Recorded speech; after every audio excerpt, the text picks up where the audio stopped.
Bombshell investigation in Pennsylvania. New York's Attorney General is opening her own into allegations of priest sex abuse in the Catholic Church. She subpoenaed every Catholic diocese in the state, including the Buffalo Diocese. Tonight, I spoke with a local attorney about where this investigation could go from here.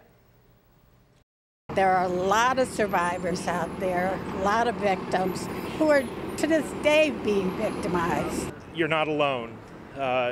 There are many of us ready to stand with you, and you don't have to stand out here like this to have an impact either. James Falusak is one of the witnesses who testified in the Pennsylvania investigation. He says he was abused by a priest when he was a teen. It was 2 years ago, about now, that I testified before the grand jury in Pennsylvania, and that report just came out last month. The New York State Attorney General launched a civil investigation Thursday, which includes a clergy abuse hotline and online complaint form for anyone to submit confidential information.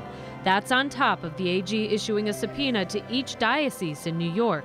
The AG's office is also working on a joint investigation with district attorneys from across the state to uncover potential criminal wrongdoing. What kind of documents could they be looking for, or are they allowed to request? Well, the subpoena power of the grand jury is broad, and what they will be looking for are any policies, procedures on handling the complaints, anything that might be relevant to a cover-up by the church, abuse that was concealed intentionally, reports that were taken and never followed up on, things like that. Local attorney Cheryl Myers-Booth says the church will have to turn over both paper and electronic documents going back as far as they've been maintained, and the investigation will take as long as necessary. For those for whom the statute of limitations, either in a criminal case or for a civil lawsuit, is already extinguished, at least they get to tell their story, and they provide information as background, which could also help corroborate current complaints. For example, if there's one particular clergy member who has been accused, even if the statute of limitations is expired,